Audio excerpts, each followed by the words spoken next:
시종 팽팽한 긴장감이 흘렀습니다. 어제 토론 끝나고 나서 각 후보들 또 토론회를 평가를 했는데요. 이재명 후보는 윤석열 후보 벽에다 대고 얘기한 느낌이었다. 그런 얘기를 어제 끝나고 했습니다. 안철수 후보는 오늘 부산을 찾았는데 윤석열 후보가 너무 몰라서 좀 깠다.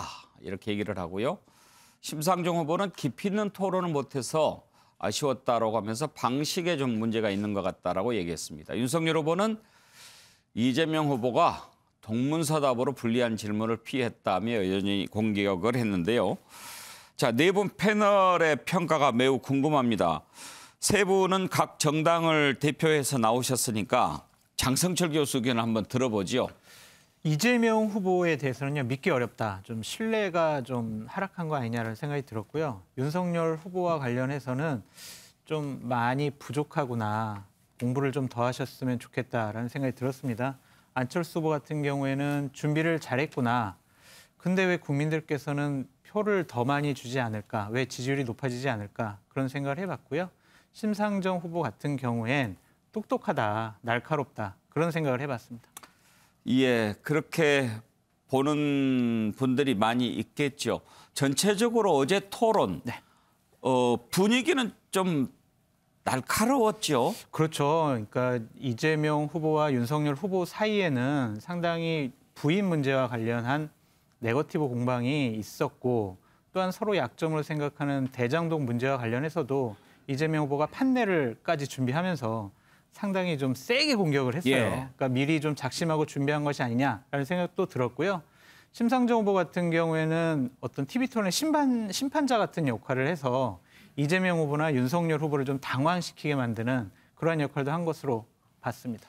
장성철 교수 보시기에 어제 토론이 좀 뜨거웠던 이유가 대선이 얼마 남지 않아서 그런 것 같습니까? 아니면 법정 토론으로서는 처음이지만 지금 네 후보가 모여서 하는 것은 세 번째잖아요. 그렇습니다. 앞에 두 번에 좀 탐색전이 있었기 때문에 어제 좀 더 뜨거웠다고 봐야 될까요? 어느 쪽입니까? 앵커께서 말씀하신 두 가지 다가 토론을 더 뜨겁게 만들었다는 생각이 들고요. 앞으로는 더 뜨거워질 것 같아요. 예. 어제는 경제 문제였지만 25일 날 하는 거는 정치 분야 아니겠습니까? 이 부분은 네 분의 후보가 할 말이 더 많을 것 같아요. 공격할 소재도 많고. 예. 그래서 더 뜨거운 토론이 예정되어 있다라고 말씀드립니다. 어제 토론이 끝난 뒤에 후보들이 각자 소감을 이야기했습니다. 한번 들어보실까요? 최선을 다해서 우리 국민들께 나라 경제를 살릴 사람이 누구인지 설명드리려고 노력했습니다. 그 플랫폼 사업과 데이터 산업에 대해서 이해를 구분을 잘 하지 못하는 윤석열 후보의 그 발언이 가장 실망스러웠습니다. 일단 주도권 토론에서 한 번도 제가 질문을 못 받았어요. 그래서 무려 30분을 혼자 서 있느라고 고생 좀 했습니다. 의리가 없어요, 후보들이 어떻게. 예, 박원석 단장. 네. 심상정 후보는 주도권 토론에서 본인이 한 번도 이렇게 지명을 못 당했다고 아쉬워하네요.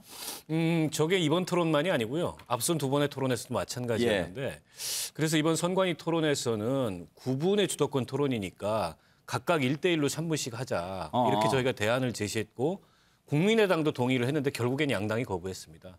심 후보하고 토론하는 게 불편하다는 거죠, 결국에는. 그래서 저는 뭐 선관위 토론마저 이런 식으로 진행된 게 좀 아쉽고요.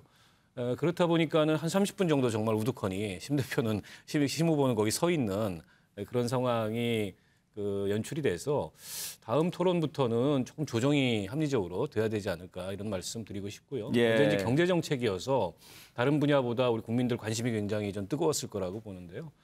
심상정 후보의 비전이나 정책과 나머지 후보들의 비전이나 정책의 차이가 참 큽니다. 나머지 후보들과는 뭐 색강처럼 거의 비슷하고요. 그런 점을 잘 부각시켰다고 생각하고 있습니다.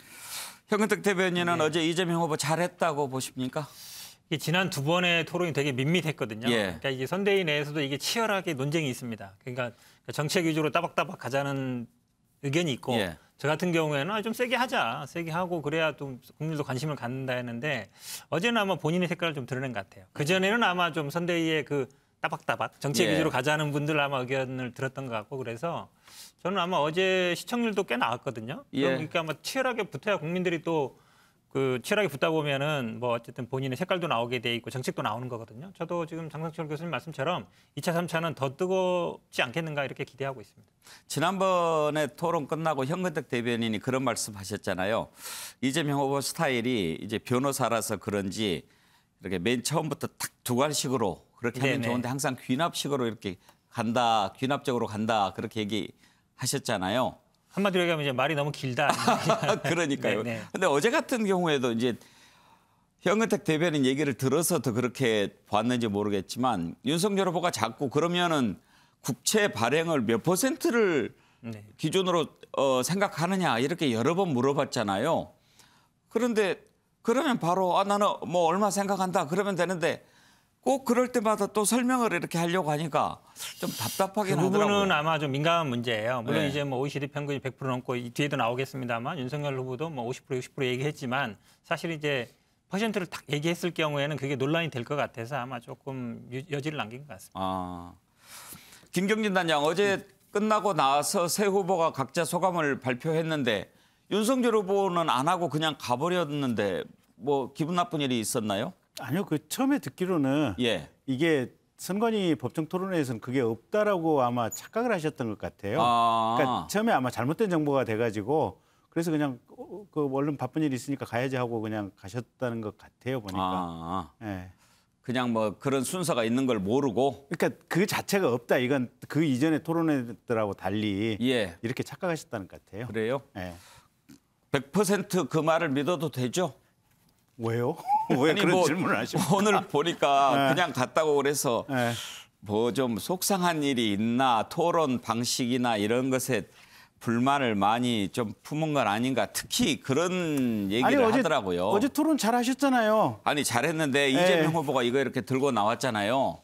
그거 아주 좀 불쾌했다고 들었거든요. 아니 당장에 그래서 오늘 하루 종일 예. 지금 민주당에서 이게 지금 텍스트 편집해가지고 왜곡한 거다 이런 부분들. 예. 그다음에 언론사에서 지금 이재명 게이트라고 하는 단어 이렇게 기사 찾아가지고 지금 이재명 후보 쑥대밭이 돼 있는 상황들 아니에요 보면. 그리고 안철수 후보 지금 뭐 아까 뭐라고 얘기하시는데 실은 보면 그 삼성하고 애플 비교했잖아요 보면 삼성은 그 메모리라든지 노트북이라든지 하드웨어 하는데 애플 같은 경우는 애플 TV, 애플 뮤직, 뭐 아이클라우드 서비스 이런 이 서비스 기반으로 많이 하거든요 보면. 그래서 그 차이점을 분명하게 지금 윤석열 후보가 대비해서 얘기를 해주셨잖아요 보면.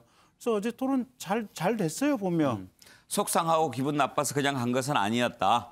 그러니까요. 예, 그러면 김경진 단장 보시기에 윤석열 후보가 어제 어떤 점을 제일 잘한 것 같습니까? 아니 가장 원칙을 얘기했잖아요 보면. 그러니까 소상공인 손실 보상에 대해서 일단 헌법상의 원칙에 따라서 이분들에 대해서 보상해 줘야 될 이유들 그런 부분 명확하게 했고 그다음에 거기서 50조의 예산을 갖추고 있고 이 예산을 곧바로 편성을 해서 하겠다라고 하는 이 원칙을 얘기했잖아요 보면.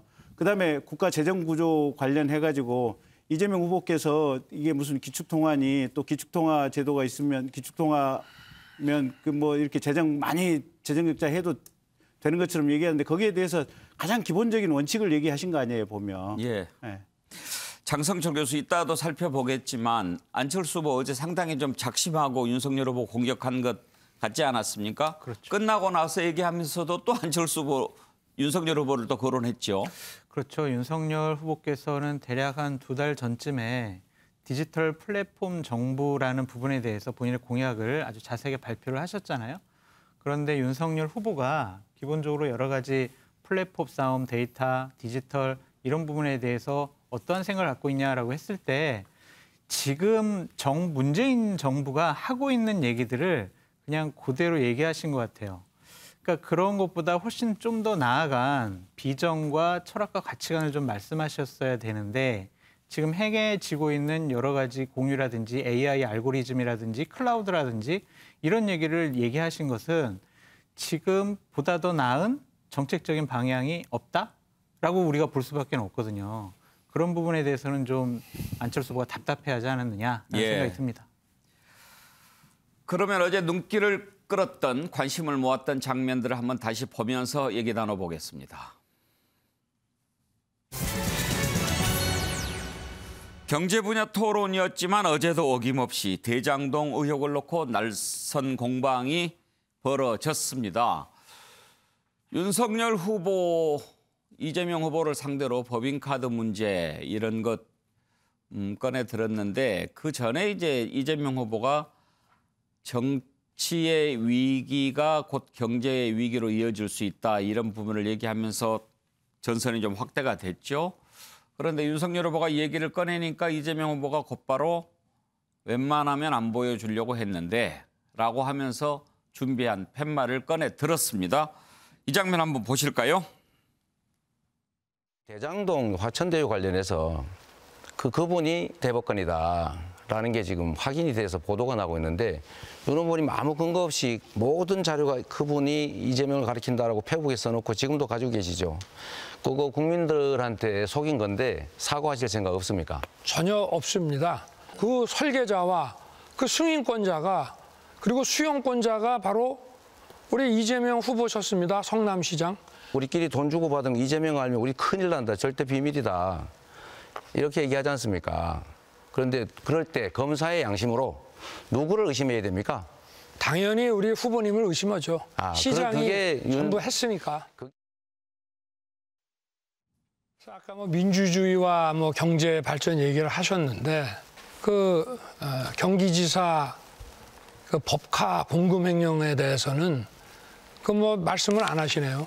여기에 대해서 제대로 조사하고 본인이 엄정하게 책임지는 것이 민주주의고 이렇게 해서 사람들의 그 일할 의욕을 북돋아 주는 것이 경제 발전의 기본 아니겠습니까? 그 말씀하셔서 제가 아까 이거 준비해 왔는데 제가 안 보여드리려다가 이거 한번 꼭 보여드려야 되겠어요. 윤석열은 원래 죄가 많은 사람이야. 내가 가진 카드면 윤석열은 죽어. 이거 들어보셨죠? 녹취록에 있는 거. 김만배의 녹취록입니다. 검찰 녹취록. 그 사람들은 뭐 우리 이재명 후보하고 훨씬 가까운 측근이고 제가 듣기로는 그 녹취록 끝부분을 가면 이재명 게이트란 말을 김만배가 한다고 그러는데 이재명 게이트라고 있다고요. 그 녹취록 중에 내세요. 지금 허위 사실이면 후보 사퇴하시겠습니까? 현근택 대변인 저 장면에서는 상당히 좀 조마조마했어요. 네네. 예. 사실 어찌 보면 뭐 진작에 나왔어야 될 얘기라고 봅니다. 왜냐하면 지난번 토론에도 이 얘기가 있었거든요. 근데 말로만 했었죠. 그러다 보니까 아마 시각적 효과 같은데 지금 아마 뭐 이재명 게이트라는 이 단어가 나오냐 안 나오냐에 대해서 이제 논란이 많은 것 같습니다. 그러니까 아마 뭐 월간지인가요? 일간지에서 아마 보도를 했던 것 같은데 그러니까 지금 윤석열 후보 측에서는 아마 그 이재명 게이트라는 게 대장동을 가리키는 거다. 이렇게 이제 주장하시는 것 같고 저도 녹취록 그 앞뒤로 봤습니다만 뭐 오리역 얘기를 왜 나오는지 모르겠고요. 예. 어쨌든 그래서 이게 저희들 입장에서는 명확하지는 않지만 그 며칠 전에 선거법 관련 재판이 있었고 그러다 보니까 그걸 지칭할 수도 있다 이런 입장을 갖고 있어서 이게 대장동을 지칭하는지 안 하는지는 뭐 정확히 모르겠는데 제가 보기에는 아닌 것 같습니다. 김경진 단장, 그 이재명 게이트 얘기할 때 오히려 윤석열 후보가 역으로 만약에 이재명 게이트가 있으면 그러면 당신이 사퇴하겠습니까? 뭐 이렇게 공격을 했으면 어떨까? 오늘 그런 글들이 많이 올라오더라고요. 우리 후보께서 워낙 점잖으시니까. 아하. 어제 이 그 편말 들고 나오는 거는 사전에 그 원래 그런 거 자료는 준비하기로 돼 저게 있었나요? 아마 그 선관위 규칙에 있을 겁니다. 저게 그래서 뭐 몇 센치 가로 세로 몇 센치 범위 내에 팻말을 준비하는 것은 가능하다 이렇게 돼 있어서 아마 후보 선택에 따라서 준비를 하는 걸로 알고 있습니다. 저거 갖고 이렇게 보여줬을 때 윤석열 후보 좀 놀랐을까요? 아니요. 우리 후보께서는요. 이게 마음이 태산이기 때문에 어떤 상황을 봐도 놀라지 않습니다. 요즘에 김경진 단장 말씀하시는 것 보면 후보를 신뢰하는 걸 넘어서서 추앙하는 것 같아요. 아니 그러니까 공보특보 단장이죠. 예. 자, 박원석 단장은 어떻게 보셨어요, 저 장면을? 저도 공보단장인데 후보를 추앙하지는 않습니다. 어제 제가 현장에 있었어요. 토론 시작 전까지 스튜디오에 있었는데 저 판넬이 그 일정한 규격하에 5개까지인가 이렇게 들고 들어갈 수 있게 돼 있는데 이재명 후보만 유독 판넬을 이렇게 많이 준비를 해왔습니다. 저걸 다 쓸래나 언제 저걸 다 쓸까? 사실 토론 시간이 이렇게 충분치 않거든요. 마지막에 한 장을 딱 고르시더라고요. 이재명 후보가. 그리고 나머지는 이제 실무진한테 줘서 내보내던데 궁금했어요, 개인적으로. 뭘까? 저게 뭘까? 회심의 카드가 저기에 담겨 있나? 저게 이제 저 내용인데 윤석열 후보가 저걸 나올 걸 예상도 못했고 그 녹취록 얘기가 나올 걸 예상을 못하셨던 것 같아요. 그러다 보니까 그 게이트란 얘기를 언론 기사에서만 보고 녹취록에 있다는 사실이 충분히 확인이 안 돼서 반격을 못했던 것 같고 마찬가지로 이재명 후보도 게이트란 말이 나오긴 하거든요. 그 녹취록에. 근데 이제 없다고 생각을 하고 네. 이게 막 손목 걸자 뭐 이런 식의 말씀을 하셨는데 제가 보기에는 후보들 간에 서로 사퇴하라 얘기 나온 막장이거든요. 그래서 어제 저 장면이 과연 적절했는가 싶은 생각이 있고 또 한 가지는 이재명 후보가 토론 전략으로 대장동을 방어를 넘어서 공세를 하겠다 이런 생각을 하고 나오신 것 같은데 이게 이제 프레임 이론이라는 게 있습니다. 코끼리를 생각하지 말라 그러면 계속 코끼리가 생각나는 것처럼 대장동 하면 연관 검색어 1위는 이재명이에요. 저게 과연 좋은 토론 전략이었을까 좀 의문이 들더라고요. 지켜보면서. 그래요. 현근택 대변인. 네. 대장동 어제 이제 이재명 후보 보면 그동안 좀 방어 네. 위주였잖아요. 그런데 어제는 상당히 이제 공격적으로 나왔는데 전략을 바꿨다고 봐야 할까요? 약간 바뀌었다고 봐야죠. 저는 뭐 박 의원님 말도 일리는 있지만 저는 약간 동의하기 어렵습니다. 왜 그러냐면 대장동에 대해서 굉장히 이제 어찌 보면 그동안 수세적 입장이었어요. 그냥 뭐 내가 환수 잘한 거 아니냐. 아무리 얘기해도 국민들은 그거에 대해서 어쨌든 인허가 건자고 그러니까 뭔가 있지 않겠어? 그렇게 돈을 많이 벌었는데 설마 뭐 돈을 한 푼도 안 받았겠어? 이 생각이 있는 거거든요. 그러다 보니까 계속 대장동 딜레마에 있던 건데 사실은 최근에 이 녹취록이 많이 공개되면서 저는 좀 바뀌었다고 봅니다. 왜냐하면 윤석열 후보에 대한 이름 계속 나오거든요. 그리고 이제 그분에 대한 얘기도 어느 정도 대법관으로 이제 굳어지고 있기 때문에 좀 실제로 뭐 말은 안 했지만 이제 국민의힘이나 윤석열 후보를 계속 그분은 이재명 후보라고 계속 해온 거거든요. 예. 그리고 최근에 또 이제 녹취록이 계속 나오고 있는데 저도 사실은 녹취록 갖고 계속 얘기하는 게 뭐 적절치는 않다고 보는데 뭐 이제 이게 저희들은 부산저축은행 수사가 처음이라고 보는데 그 녹취록 그 보면 이런 얘기가 나오잖아요. 그냥 가서 커피 한 잔 먹고 오면 된다. 이랬다면 실제로 또 커피를 타줬대요. 그게 부산저축은행에서 1,100억이 대출 나간 건데 그분이 그 당시 처벌을 안 받았습니다. 근데 2015년 나중에 수원지검에서 처벌을 받았는데 그럼 또 아버지 집도 사줬고요. 그렇게 본다 그러면 윤석열 후보도 대장동과 관계 있는 게 아니냐 이렇게 갈 수 있어서 저는 오히려 더 낫다라고 보고 있습니다. 그분이 이제 현직 대법관 A씨로 이렇게 이제 지금 추정이 되고 있는데 맨 처음에 그분 나왔을 때는 이제 이재명 후보를 두고 한 얘기가 아니냐 그렇게 얘기가 많이 됐잖아요. 그렇죠. 그런데 최근에 공개되고 있는 녹취록을 보면 어딘가에는 김만배 씨가 미스터리라고 호칭을 했더군요. 네네. 그러니까 미스터리 이재명 시장을 미스터리라고 했다면 그분은 아마 현직 대법관일 가능성이 높다 이렇게 보는 거죠. 그렇습니다. 그러니까 왜냐하면 이게 이정수 중앙지검장도 사실 지난번에 국정감사에서 한 번쯤 나오는데 그분이 정치인 아니다 이랬거든요. 그걸로 민주당 저희 입장에서는 정리될지 알았는데 그 위에도 계속 뭐 버스도 돌아다니고 그다음에 계속 얘기를 했었거든요. 근데 어쨌든 대법관 그분이 지금 뭐 원희룡 후보 같은 경우는 썼다 지우긴 했는데 마치 뭐 재판에 관여한 것처럼 법원 행정처장은 재판 안 들어가는 건 상식이거든요. 예.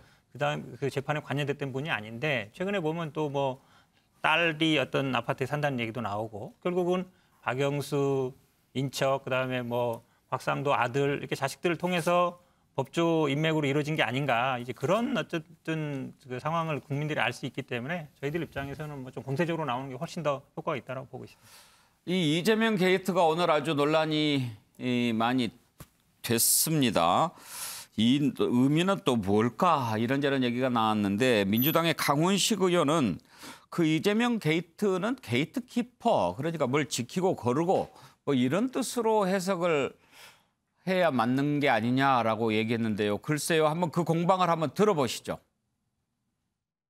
이 드라마를 뭘로 파악하세요? 제가 알기로는 저게 이재명 때문에 일이 안 된다라는 취지의 이야기로 저는 알고 있고요. 그 입구에서 지킨다라는 그런 의미의 게이트인 것 같고요. 근데 제가 전문을 보지 않았기 때문에 쉽게 평가하는 건 적절하지 않은 것 같습니다.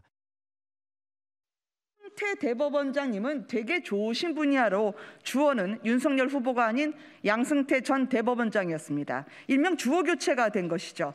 악마의 편집은 이렇게 시작이 됩니다. 되게 좋으신 분, 손을 꼭 잡으며 위험하지 않게 해달라는 덕담을 건넨 것을 이렇게 우상호 본부장을 통해서는 악마의 편집이 돼서 윤석열 후보가 후견이 있는 것처럼 묘사되어 있던 것입니다. 장성철 교수, 지금 이제 논란이 벌어지고 있는데 김은혜 의원 얘기는 지금 손을 꼭 잡으면서가 윤석열 후보가 아니고 양승태 대법원장이라는 얘기고 그 앞부분에 이제 강훈식 의원 얘기는 이재명 게이트가 게이트키퍼 그 뜻으로 그러니까 이재명 게이트를 얘기할 때 대체로 우리 게이트는 뭐 워터게이트 그런 식으로 생각하는데 이재명 시장이 지키고 있어서 뭔 일을 못한다 그런 뜻으로 썼을 거다라고 하는데 그랬을까요? 그러니까 이 녹취록과 관련해서는요. 민주당의 행태에 대해서 비판하지 않을 수가 없습니다. 첫 번째로 어제 이재명 후보가 갖고 나온 그 판넬은요. 중간중간 대화가 삭제가 됐어요. 우리가 대화를 나누는데 중간에 대화를 하나 삭제를 하고 두 개를 삭제를 하면은 이 문맥적인 의미가 상당히 달라집니다.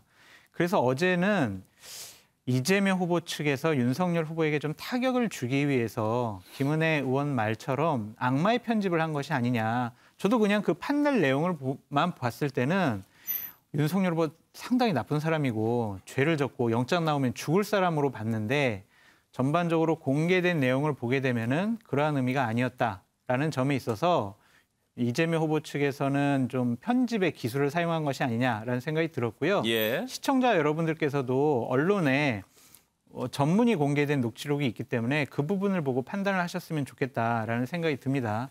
그리고 강훈식 의원 얘기는 상당히 어불성설인 게 김만배 씨 녹취록을 그렇게 금과의 옥조처럼 다 믿으면서 왜 저 이재명 게이트라는 부분은 왜 믿지 않고 본인이 해석을 하냐고요. 그러니까 이게 여기서도 이중잣대, 내로남불이라는 비판을 피할 수가 없을 것 같다라는 생각이 듭니다. 현근택 대변인 네네. 반론하시겠습니까? 뭐 저는 아마 이제 국민의힘 측 쪽 분들이 그분 가지고 그동안 얘기했던 게 어쩐지 한번 생각해 보시라 말씀드리고 싶고요. 저는 뭐 그 이재명 게이트 부분이 그게 뭐 입구인지 아니면 어떤 비리를 예약하는 사건인지 모르겠지만 사실은 이게 결국은 대장동 게이트를 말씀하는 것 같은데 저도 앞뒤에 오리역 얘기 나오면서 이제 오리역이 뭔지를 잘 모르겠어요. 그러니까 거의 연결되는 것 같은데 이게 그렇다고 해서 대장동 게이트를 칭하면서 이재명 게이트라고 칭한 건 아닌 걸로 보고 있습니다. 예. 자, 토론이 끝난 뒤에 장외에서도 이등 문제를 놓고 계속 설전이 이어졌죠. 송영길 대표 그리고 국민의힘 윤석열 후보 얘기를 이어서 들어보시죠. 녹취록에 따른 부산저축은행 부실수사의 주역이 바로 윤석열 중수 이과장인 게 드러나서 우리가 주장한 대로 대장동을 앞으로는 윤석열 게이트라고 불러야 될 것 같습니다. 이것은 실체를 우리 민주당은 대선이 끝나더라도 특검을 통해서 반드시 실체를 밝혀내겠다 이런 말씀을 드리겠습니다. 윤석열 후보에게 묻겠습니다. 그동안 범죄자들의 이야기, 그것도 그분이 이재명이라고 한 번도 이야기하지 않았던 그 이야기도 추측해서 이재명 게이트라고 외쳤던 그 근거는 뭡니까? 정말 자기 필요할 때는 갖다 쓰는 그런 율로남불이 아닌가 생각합니다. 저도 26년간 부정부패와 싸운 사람이기 때문에 저거는 그냥 견적이 딱 나오는 사건입니다. 저런 부정부패 저것만이 아닙니다. 제가 이 부패와 싸우면서 보면은 어떤 사건 하나를 딱 보면 이런 일들이 굉장히 많이 있었음을 알 수가 있습니다. 어떻게 잘못을 하나만 하겠습니까? 그걸 딱 보면 자그마한 잘못은 과오나 이런 것으로 할 수 있는 것이지만 이런 것은 상당한 어떤 조직력이 없으면 되지 않는 건데 이거 한 건만 했겠습니까? 김경진 단장 어제도 어김없이 대장동 의혹 가지고 공방이 펼쳐졌는데 이제 정치 사회에 있잖아요. 여기에서도 계속 나오겠죠? 그럴 가능성이 높죠. 그리고 옛날에 그러니까 그 왕들도 어떤 사건이 하나 생기면 그 사건을 가지고 하늘의 뜻이라고 생각을 했거든요. 근데 그 이유는 뭐냐면 그냥 간단히 단순하게 보면 사건 한 건이지만 이 사건이 왜 생겼는가. 결국은 구조적인 의사결정, 구조적인 시스템, 구조적인 부패로 이어질 수 있는 이 고리들이 있는 그 연장선상에서 그 사건이 발견이 된 거거든요. 그러니까 눈앞에 보이는 건 사건 한 건이지만 이 모든 것이 전체 부패 시스템을 관통한다. 이렇게 봤기 때문에 옛날에 왕들은 무슨 사건이 하나가 생기면 아 이건 하늘이 나에게 뭔가 좀 정치에 잘못이 돼 있는가를 한번 잘 찾아보라는 계기로 삼으라고 했다. 그런 말씀들을 하셨어요 보면. 근데 아까 윤 후보 말씀처럼 저게 대장동 사건이지만 사실은 성남 FC 사건이라든지 또 성남의 지난번에 그 옹벽 식품연구원 그 부지 사건이라든지 여러 사건들이 지금 일관되게 지금 연속선상에 있는 것들 아니겠습니까? 법인카드 사건들도 마찬가지고요. 그래서 그런 흐름들을 다 이게 살펴볼 수 있는 통찰력이 있어야 된다. 이렇게 보시면 될 것 같습니다. 예. 자, 이재명 게이트 발언 논란이 오늘 이어졌고 또 하나 이재명 후보가 얘기했던 기축통화국도 오늘 계속 오르내렸습니다. 왜 이런 얘기가 나오게 됐는지 그 장면을 먼저 한번 보시죠. 우리나라에서 네. 국민들의 가계부채 비율이 너무 높아서 전 세계적으로 제일 높다고 합니다. 국가 부채 비율은 전 세계에서 가장 낮은 축에 속하죠. 국가의 부담을 개인에게 떠넘기기 때문인데 국채는 도대체 GDP 대비 몇 % 정도까지 하는 게 맞다고 보시냐 하는 거를 지금 물어보는 겁니다. 지금은 낮다, 여력이 있다. 본인은 몇 %라고 생각합니까? 한 50%에서 60%를 넘어가면 비기축통화 국가인 경우에는 좀 어렵다고. 우리가 곧 기축통화국으로 될 가능성이 매우 높다. 지금 현재 우리가 기축통화국에 들어가지고 있지 않다. 그게 굉장히 문제고 재정 운용은 굉장히 신중하게 그리고 보수적으로 해야만 된다. 예, 어제 토론을 보셔서 대충 아시겠지만 저 발언이 나오게 된 것은 이제 국채 발행을 놓고 윤석열 후보가 계속 그렇게 국채 발행을 비율을 높이면 어떻게 재정을 감당할 수 있겠느냐라는 질문에 대해서 이재명 후보가 이제 우리도 기축통화국이 될 가능성이 있는데 그렇게 되면 국채 비율을 좀 높여도 되는 것 아니냐라는 답변에 대해서 윤석열 후보가 그러면 몇 %를 하겠다는 거냐라는 질문을 계속 던지면서 오늘 기축통화국 논란으로 이어진 거죠. 박원석 단장, 근데 이제 지금 이제 좀 어려운 단어긴 하지만 기축통화국이 우리나라가 될 수 있느냐 하는 문제를 던졌어요. 어떻게 보십니까? 저게 이제 정경련이 얼마 전에 냈던 보고서에서 저 얘기를 했는데 정확하게는 정경련의 보고서가 기축통화국이 될 수 있다는 얘기를 한 게 아니고요. IMF의 그 SDR이라 그래서 특별 인출권 제도가 있습니다. 자국 화폐로 바로 그 인출을 할 수 있는 화폐를 가진 나라들. 예를 들면 미국의 달러와 또 이 유로와 그다음에 일본의 엔화, 중국의 위안화, 그다음에 영국의 파운드 이런 게 그 특별 인출권에 해당하는 화폐거든요. 근데 대한민국은 지금 거기서 배제돼 있고 가까운 시일 내에 그 정도 우리 화폐가 인정받기가 쉽지가 않습니다. 저 논란은 제가 보기에는 굉장히 의미 없는 논란을 어제 후보들이 벌였다고 보고요. 그리고 기축통화국이라는 게 이론적으로 정확하게 정리된 건 없습니다. 예. 마찬가지로 국채 비율이 어느 정도, GDP 어느 정도가 적정선이냐 이것도 정해진 기준은 없습니다. 그거는 그 나라의 거시경제 상황과 또 지금 현재의 부채 비율과 또 앞으로 장래의 경제 전망에 따라서 각국이 다른 건데 그걸 가지고서 마침 어떤 기준이 있는 것처럼 얘기하는 것 자체가 좀 모순이고요. 한 가지만 더 말씀드리면 일본 같은 경우에는 지금 국가부채 비율이 256%입니다.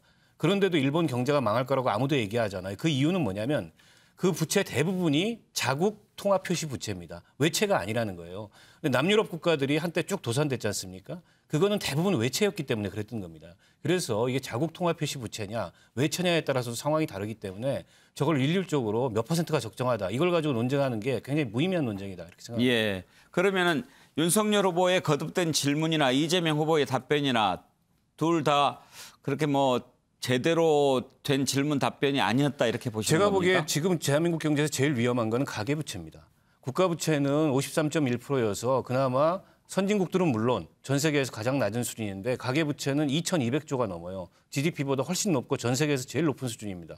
이 문제를 어떻게 해결할 건가가 오히려 토론의 초점이 돼야지 그건 아니고 저걸 가지고 약간 탁상공론 벌인 게 아닌가 싶어요. 근데 제가 한 말씀 드리고 싶은데요.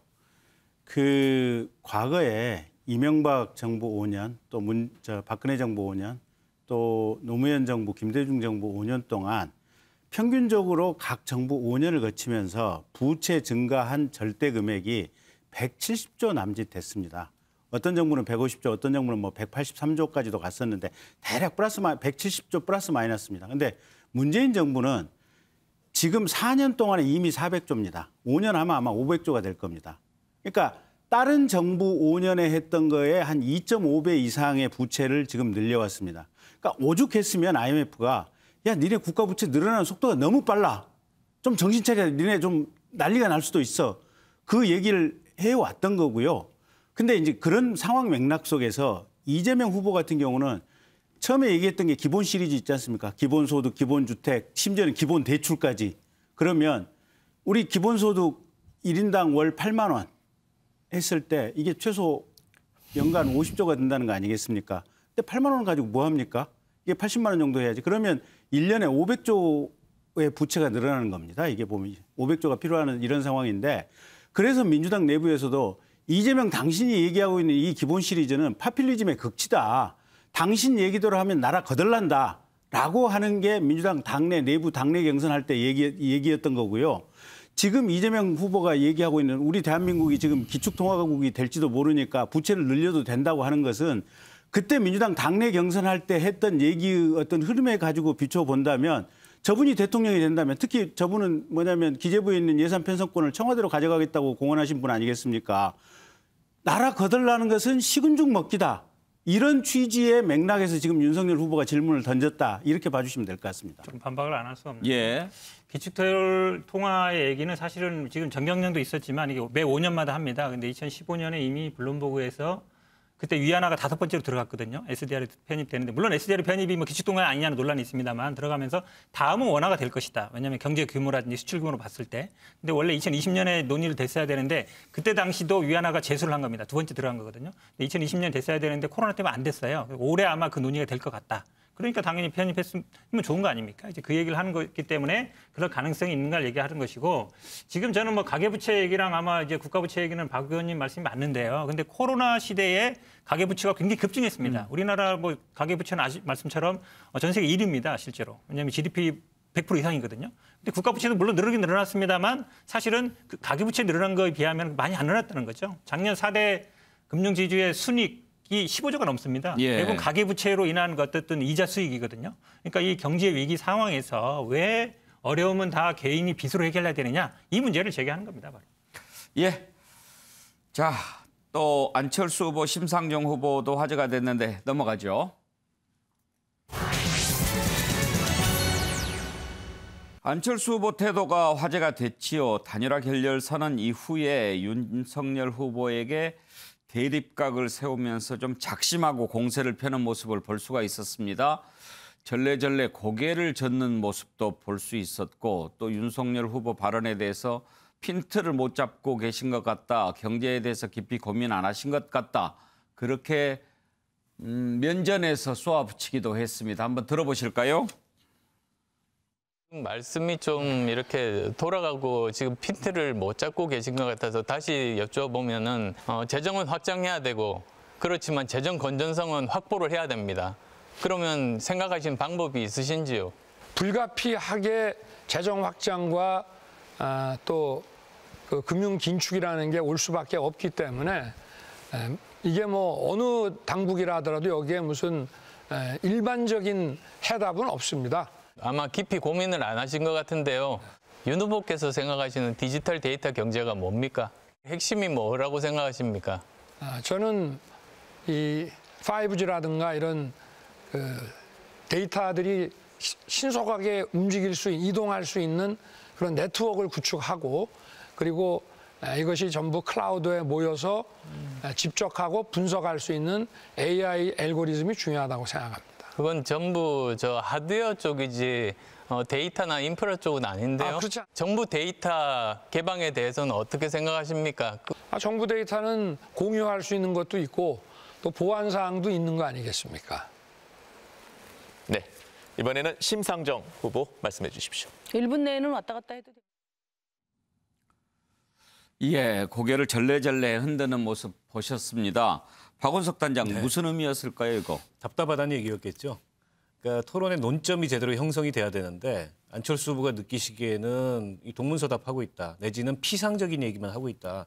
그래서 더 이상 토론이 깊어질 수 없는 것에 대한 답답함을 저런 식으로 표현을 한 것 같고 과거에 2017년도 대선할 때 홍준표 후보하고 토론하다가 그때 아마 블랙리스트였을 겁니다. 그거 가지고 토론하다가 지금과 같은 비슷한 제스처를 한번 취했던 적이 있는데 그때도 이게 말이 안 통한다, 답답하다 이런 의미로 저런 표현을 했던 것 같아요. 그랬나요? 근데 저는 안철수 후보가 그냥 자기 어떻게 보면 뭐랄까 좀 내면의 그냥 경쟁 심리랄까 뭐 이런 거 아닌가 싶어요. 그러니까 디지털 데이터 경제가 뭐라고 생각하냐고 안철수 후보가 물어본 거 아니에요.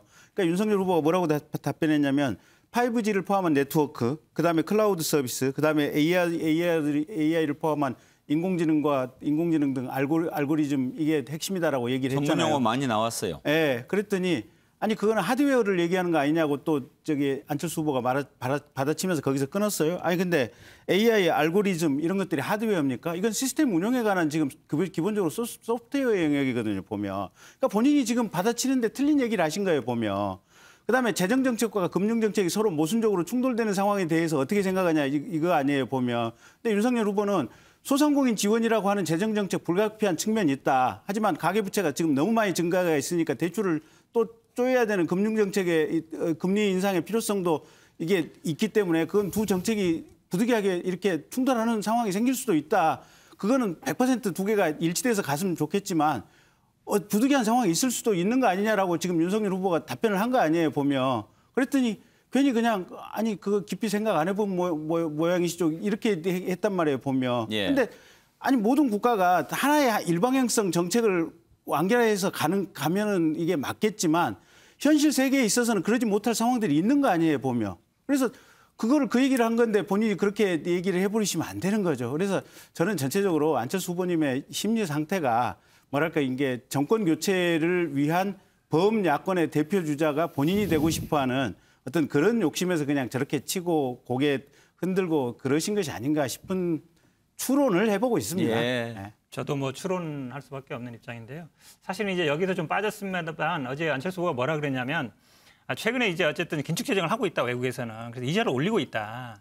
근데 지금 예를 들어 소상공인의 돈을 풀거나 그러면 재정이 확정되는데 그러면 그럼 이자를 더 올려야 되는 거 아니야? 왜냐하면 돈을 회수해야 되니까 모순된다. 그러니까 돈을 푸는 것과 그러니까 확장된 채로 돈을 푸는 것과 이자를 올려서 돈을 어찌 보면 그 유통성을 줄이는 게 모순된다. 이거 어떻게 해결할 거냐 그 질문을 한 거거든요. 모순되는 거에 대해서. 근데 그거에 대해서 뭐 확장도 해야 되고 긴축도 해야 되고 둘 다 그냥 해야 된다. 이렇게 얼버무렸 했단 말이죠. 그다음에 두 번째는 뭐였냐면 이제 플랫폼 기업과 이제 빅데이터 기업을 다른 건데 사실은 이 플랫폼 기업은 우리가 뭐 네이버, 카카오 같은 걸 얘기하는 거 아닙니까? 그다음에 빅데이터 기업이라는 거는 데이터를 이용하는 기업을 얘기하는 건데 그게 어떻게 다르냐?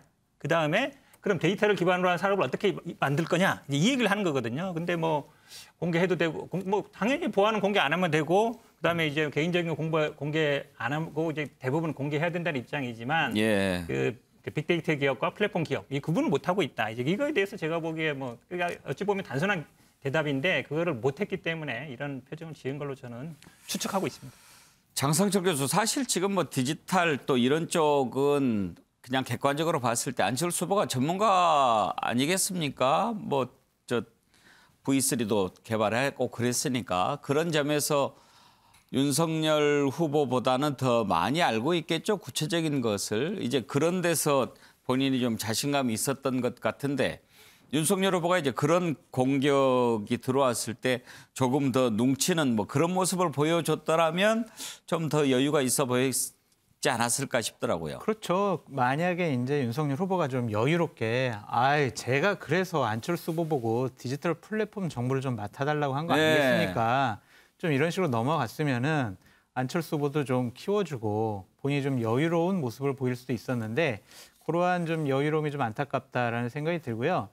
저는 김경진 단장님 말씀하시는 거를 보고 와 저렇게도 커버를 칠 수 있구나라는 생각이 좀 들었어요. 제가 어제 윤석열 후보가 많이 좀 부족하다라고 생각한 부분이 바로 확장 재정과 금리 인상 부분에 대해서 명확하게 어떠한 얘기를 못 하셨어요. 모두 발언에도 뭐라고 하셨냐면요. 주의를 기울여야 된다라는 표현을 쓰셨고요. 안철수 후보의 발언에 대해서는 일반적인 해답이 없다라고 얘기하셨어요. 그러면 좀 더 깊이 있는 설명을 해줬으면 얼마나 좋았을까. 왜냐하면 추경도 통과돼가지고 여러 가지 돈을 지금 정부에서 풀게 되잖아요. 그러면 2월 달에 돈이 풀게 된다? 그러면 한은에서 지금 대략 기준금리가 1.25%인데 돈이 풀어졌을 때 다른 외국은 기축재정을 하니까 우리나라도 물가를 잡기 위해서는 한은에서 어떠한 조치를 취해야 한다라는 부분까지 좀 나아갔으면은 좀 이러한 비판을 안 받았을 텐데 그냥 주의 기울여야 됩니다라고 예. 얘기하시니까 좀 뭔가 잘 모르는 거 아니야라는 비판을 받는 거죠. 그래서 그런 부분들이 조금 아쉬웠어요. 다음에는 좀 더 공부를 좀 많이 하고 나오셨으면 좋겠다는 생각이 이제 들었습니다. 두 번 남았습니다. 그런가 하면 심상정 후보는 이재명 후보를 좀 더 공격하는 그런 모습을 보여줬죠. 그래서 이제 오늘 이재명 후보, 심상정 후보를 향해서 좀 서운한 감정을 나타냈는데요. 그 장면 한번 보시죠. 우리 이재명 후보께서 유능한 경제 대통령을 표방하시는데 이렇게 성장만 외치는 MB 아바타 경제 가지고 미래를 열 수 있나 이런 질문을 드립니다. 우리 심상정 후보께서 제가 가지고 있는 계획이나 정책에 대해서 좀 자세히 안 보신 것 같아서 매우 안타깝다는 생각 먼저 합니다. 박원석 단장, 혹시 심상정 후보가 이재명 후보를 좀 더 많이 공격하는 이유가 있습니까? 뭐 어떤 의도를 가지고 하는 건 아니고요. 그게 윤석열 후보가 됐든 이재명 후보가 됐든 경제 정책의 영역에서 검증해야 될 얘기들을 어제 고르게 검증했다고 생각을 하고요. 어제 저 말씀을 드렸던 이유는 이명박 대통령 후보 시절에 747 공약이라는 걸 냈어요. 7% 성장, 4만 달러 달성, 세계 7대 강국. 그 이후로 역대 그 모든 정당의 후보를 통틀어서 수량적 성장 목표를 제시한 게 처음입니다. 5만 불 달성하고 5대 강국 가고 코스피 5천 만들겠다. 제가 제일 황당한 건 이제 코스피 5천인데요. 대통령 선거 공약에서. 근데 5만 불 달성하려면요. 9.2%씩 앞으로 남은 5년 동안 매년 성장해야 되고 수출 1조 달러도 말씀하셨는데 그럼 7.4%씩 매년 성장해야 됩니다. 불가능한 얘기예요. 그래서 저는 어떻게 보면 이게 좀 뭔가 이 대선 선거판에서 저런 수량적 목표를 통해서 유권자들한테 뭐 꿈을 주는 건 좋으나 지나치게 제가 보기에는 비현실적인 그런 목표를 제시하고 있다 이 말씀이고 또 한 가지는 그러면서 하시는 말씀이 결국에는 성장을 해야 불공정도 비효율도 시정된다. 결국엔 낙수경제로 돌아간 거거든요. 전환적 공정성장을 얘기하셨는데 전환과 공정이 성장 속에 들어가 있으려면 지금 예를 들어서 우리 그 노인 빈곤율 세계 1위, 자살률 세계 1위, 산재 사망률 세계 1위, OECD 선진국 중에 1위, 그다음에 출산율 꼴찌, 남녀 임금 격차 1위. 이런 어떤 질적인 측면을 바로잡을 생각을 해야 되는데 이재명 후보의 정책에 그런 게 없어요. 예. 저희가 자세히 보고하는 얘기입니다. 형은택 대변인, 이재명 후보는 심상정 후보가 민주당에는 지나치게 가혹하고 국민의힘에는 좀 지나치게 관대한 것 같다 그렇게 하던데 그렇게 느끼십니까? 뭐 저도 좀 그렇게 봅니다. 왜냐하면 이재명 후보한테 얘기할 때는 굉장히 공격적이에요. 근데 물론 윤석열 후보한테도 뭐 종부세 묻는 건 아마 좀 적절했다고 보는데요. 왜냐하면 뭐 그러니까 그게 아마 종부세는 주택마다 달라요. 이분이 1주택인지 2주택인지 모르겠지만 아마 그 정도 30억 정도면 92만 원이면 맞냐, 폭탄이냐, 뭐 무너졌냐 얘기했는데 사실 지금 말씀하시는데 물론 뭐 수치를 제시하는 게 적절하냐 논란일 수 있는데 수출 같은 경우에는 아마 뭐 기저효과일 수는 있습니다만 2000년에는 마이너스 5% 정도였거든요. 근데 작년에는 25%가 늘었습니다. 물론 이게 약간 기저효과도 있을 수 있어요. 근데 우리나라 수출 증가는 그만큼 되고 있다는 걸 말씀드리고 싶고, 근데 뭐 심상정 후보의 저런 입장은 뭐 당연히 충분히 이해는 갑니다. 왜냐하면 결국은 겹치거든요. 진보층에서 겹치는데 거기서 최대한 어찌 보면 지지를 끌어오겠다는 건데 또 민주당 지지자들 사이에는 이것에 대한 반감도 굉장히 많습니다. 그래서 아마 좀 심상정 후보는 물론 고민이 있을 것 같습니다. 민주당 지지자들과 겹치기 때문에. 그렇지만 그럼에도 불구하고 윤석열 후보에 대한 태도라든지 아니면 윤석열 후보의 어떤 정책 부분에 대해서는 좀 부족한 공격이 좀 부족한 게 아닌가 이렇게 느끼고 있습니다. 예. 그 윤석열 후보는 저희가 경제 정책을 열심히 들여다봤는데 별로 없어요, 정책이 일단. 그래서 부동산 정책이나 감세 정책이나 이런 거에 대해서 비판을 했던 거고 정의당이 이런 겁니다. 특별히 누구를 더 비판하고 누구를 덜 비판할 이유가 없고요. 또 기계적으로 이쪽 50% 했으면 저쪽 50% 해야 될 의무가 없습니다. 누구를 무슨 내용으로 어떻게 비판하는지는 심상정 후보와 정의당이 정할 일입니다. 예. 저도 동의하는데요. 근데 이제 저는 어제 좀 논란이 됐던 지역화폐 부분이 사실은 지역화폐 부분에서 논란이 많습니다만 이게 보면은 소상공인들만 쓰게 돼 있거든요. 백화점 이런 데 못 가고 이제 규모 적은 슈퍼 이런 데 가게 돼 있습니다. 미용실이라든지 식당이라든지 결국은 매출을 늘려주는 겁니다. 이걸 가지고 소상공인 지원이 한 푼도 없다. 이렇게 얘기한 건 과한 거죠. 왜냐하면 그게 그러면 직접 돈으로 줘야 되는지 아니면 뭐 지역화폐 할 건지 논란이 있다. 이 정도 얘기하면 되는 것이지 그걸 가지고 뭐 한 푼도 지원 안 했다. 이렇게까지 몰아가는 건 좀 심하죠. 예. 자, 토론 관련은 이 정도로 정리하겠습니다. 이제 단일화가 어떻게 될지 궁금한데 단일화 내용 짚어보겠습니다. 안철수 후보와 윤석열 후보 단일화 이제 물 건너갔다고 봐야 할까요? 뒷얘기가 많이 나오는데 현재까지는 더 진전은 없어 보입니다. 단일화와 관련해서 안철수 후보 얘기 오늘 한번 했던 얘기를 들어보시죠. 국민의힘당 윤석열하고 합치면 안 되겠습니까? 그런데 저렇게 뭐 저러니까요. 네, 이번에 합쳐가지고. 그러니까 제가 네. 제안했지 않습니까? 경선하자고. 근데 겁이 나서 도망쳤습니다. 또 오히려 저 포기해주면 제가 정권교체 하겠습니다. 예, 감사합니다. 뭐 가능성에 대해서 전혀 말씀드리지 않았습니다. 오히려 이걸 가지고 계속 뭐 이용하고 저희 표를 빼가려고 하는 만약에 그런 의도가 있다면 저희들은 국민들께서 그것에 대해서는 올바로 판단하실 거라고 생각합니다. 왜 안철수 후보가 단일화 결렬을 갑자기 선언했을까? 여러 가지 이유가 있을 수 있습니다. 그런데 안철수 후보 기자회견 내용을 살펴보면 상중에도 참 여러 가지 모욕감을 주는 뭐 그런 일들을 얘기한 게 있죠. 바로 그 이유로 이준석 대표의 언행을 꼽을 수가 있는데 이준석 대표가 고인의 유지를 받들어서 그렇게 안철수 대표가 장례식장에서 이야기한 걸 두고 갑자기 돌아가신 분 유지를 어떻게 아느냐 이런 얘기도 하고 국민의당 선거운동원들은 그러면 유서 써놓고 운동하느냐 이런 발언도 했었죠. 혹시 이게 너무 지나친 표현이 아닌가 하는 얘기도 나오고 당 내에서도 이준석 대표 발언을 좀 조심해야 되는 게 아닌가 하는데 이준석 대표는 굽히지 않고 있습니다. 오늘 어제 그 부분과 관련해서 밝힌 입장을 한번 들어보시죠. 안철수 대표를요 조롱할 수 있습니다. 정치인들 간은 상호 조롱하거든요. 네. 그런데 반대로 국민의당은 선거 때마다 단일화해 가지고 협박을 합니다. 저희를.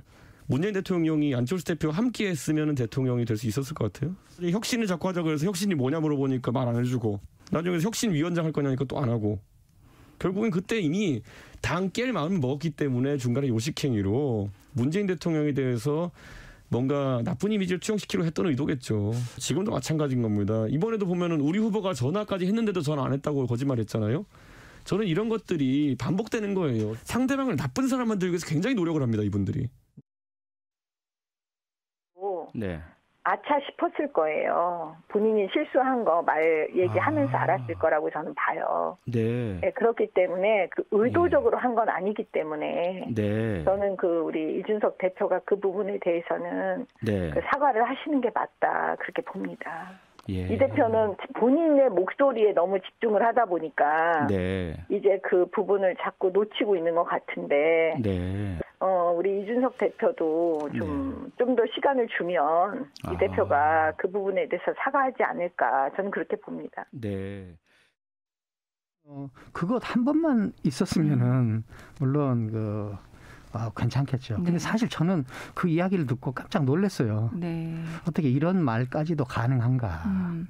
공당의 대표 입에서 나올 정도로 우리 정치는 이렇게 이 정도까지 됐는가 하는 생각을 하면서 이렇게 깜짝 놀랐어요. 지금 제가 뭐 예단하기는 어렵지만은 어떤 그 앞에 있는 그 문제들을 제거하고 그다음에 그 진정성을 표현하는 그것은 굉장히 필요하지 않겠습니까? 네. 장성철 교수 의견을 들어볼까요? 이준석 대표가 계속 저렇게 몰아붙이는 이유는 어디에 있다고 보십니까? 두 가지 이유 같습니다. 그러니까 하나는 안철수 후보를 바른미래당에서 경험해 봤잖아요. 그래서 저분하고는 정치를 같이 해서는 안 되겠다라는 생각을 가진 것 같고요. 그리고 안철수 후보와 단일화를 한다고 해서 우리가 좀 더 확실하게 이길 수 있을까? 아니 우리끼리 해도 지금 확실하게 이길 수 있는데 왜 안철수 후보랑 단일화해서 왜 우리가 힘들게 이기냐 그런 생각을 한 것 같은데 기본적으로 많은 분들이 이준석 대표가 당대표다운 그런 무게감 있는 단어와 언어를 갖고 이 단일화 협상 과정 중에서 도움을 줬어야 하는데 너무 상대를 좀 조롱하고 비아냥거린 것이 아니냐라는 부분에 대한 비판이 많이 있는 것 같습니다. 그런데 이제 오늘 이준석 대표의 여러 가지 말씀을 들어보면 본인이 잘못했다라는 생각도 안 하는 것 같고 사과할 생각도 없는 것 같다라고 생각이 듭니다. 그러면 이준석 대표가 있는 한 단일화는 무망하다 이렇게 보십니까? 기본적으로 이준석 대표가 걸림돌이 될 수는 있겠지만 큰 장애물은 아니라고 생각이 듭니다.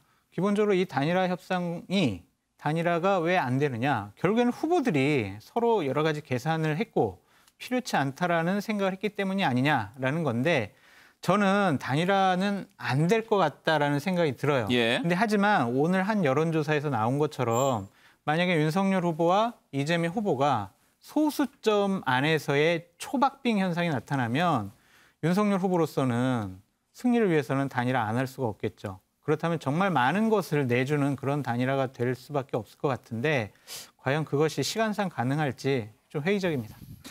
뭐 사실 시간보다 더 중요한 게 마음 아니겠습니까? 단일화를 할 의지가 있느냐 하는 건데 김경진 단장 지금도 윤석열 후보는 단일화 의지를 가지고 있습니까? 그렇다고 봐야죠. 아마. 그러면은 이제 풀어야 될 거 아닙니까? 어떤 방법이 있을까요? 그거는 후보 두 분들끼리 아마 하실 문제긴 한데 제가 방송 들어오기 직전에 들었던 얘기로 안철수 후보께서 부산에서 유세를 하는데 서병수 위원장을 연단에 올려서 마이크를 주셨다고 해요. 보면. 그리고 아마 서병수 위원장께서 단일화의 필요성에 대해서 현장에서 역설을 했다고 하는데. 그 영상이 들어왔다네요. 한번 봐볼까요? 오늘 안철수 후보가 부산에 갔지요. 부산에서 유세를 하는데 서병수 국민의힘 의원, 5선이죠. 국민의힘 최다선 의원인데 현장에 왔고 안철수 후보가 올라오라고 해서 유세를 했다고 합니다. 그 영상이 들어왔는데 한번 보시죠. 기호 2번 우리 윤석열 후보를 당선시키기 위해서 최선을 다하고 있습니다. 그런데 이제 안철수 후보하고 저하고는 친분이 있고 그리고 이곳 부전시장 있는 쪽이 제 지역구입니다. 그래서 당은 다르고 지금 한창 선거운동으로 치열하게 하고는 있지만 지역구 국회의원으로서 와서 인사라도 드리는 게 도리가 아닌가 이런 생각으로 왔습니다. 그리고 저희들은 아직까지 정권 교체에 대한 그런 열망으로 국민의 힘과 국민의 당이 같이 단일화를 좀 해서 확실한 정권 교체를 이루어보자라고 하는 희망을 아직 가지고 있습니다, 여러분. 이게 무슨 상황인가 상당히 좀 궁금해하실 것 같습니다. 결국은 밀당으로 보시면 되는데요. 이제 그제죠. 그게 안철수 후보가 더 이상 안 하고 독자 완주하겠다. 이거는 그냥 밀로 보시면 될 것 같고요. 다시 저 서병수 의원에게 마이크를 준 것은 다시 당으로 보시면 될 것 같아요. 그래서 안철수 후보께서 저런 당의 모습을 보여주셨으니 아마 공은 이제 우리 후보에게 슬그머니 다시 넘어온 것 같아요. 우리 후보께서는 또 어떻게 당을 하실지 그걸 지켜보면 될 것 같습니다. 박원석 단장 상황을 좀 설명하면 오늘 안철수 후보가 부산 유세를 갔는데 서병수 의원이 국민의힘에 이제 선거운동하고 있지 않습니까? 그런데 안철수 후보가 저기 온다고 하니까 한 30분 기다렸대요. 그런데 안철수 후보하고 서병수 의원은 부산 중고등학교 이렇게 한 동문이라는 거죠.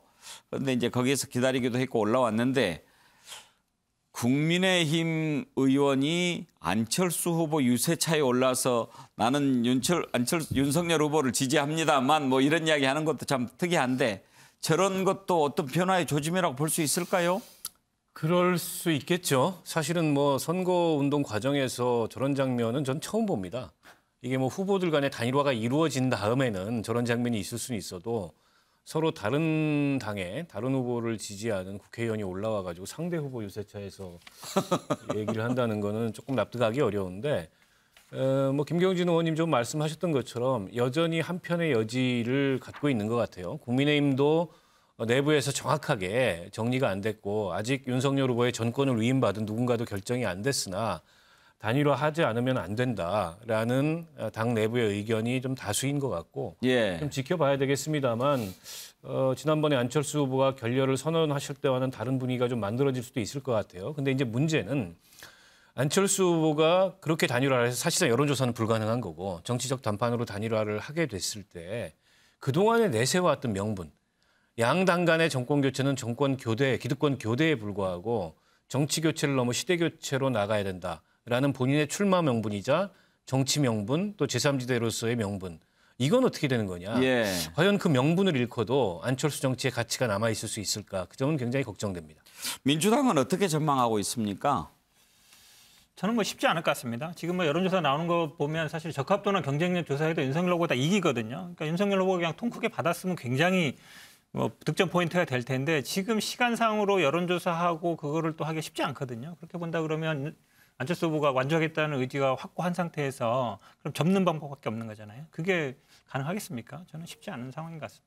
지금 안철수 후보가 협상 결렬을 선언한 이후에 나온 여론조사에서는 이재명 후보가 조금 더 득을 보고 있는 그런 조사가 나온다면서요? 뭐 저희들도 그렇게 보고 있습니다. 예. 여론조사가 확 좀 벌어졌던 게 두 가지로 보고 있었죠. 하나는 단일화 국면으로 넘어가는 것, 또 하나는 코로나 방역상이 안 좋은 것. 근데 이제 단일화는 이제 결렬됐기 때문에 그거는 상쇄될 걸로 보고 있고요. 그럼 물론 뭐 저희들의 ARS 조사도 굉장히 안 좋게 나왔었는데 뭐 최근에 붙었다는 것도 있습니다. 그리고 뭐 추경도 처리됐기 때문에 어느 정도 뭐 초접전으로 가지 않을까 이렇게 보고 있습니다. 예, 마지막까지 변수가 될 것 같습니다.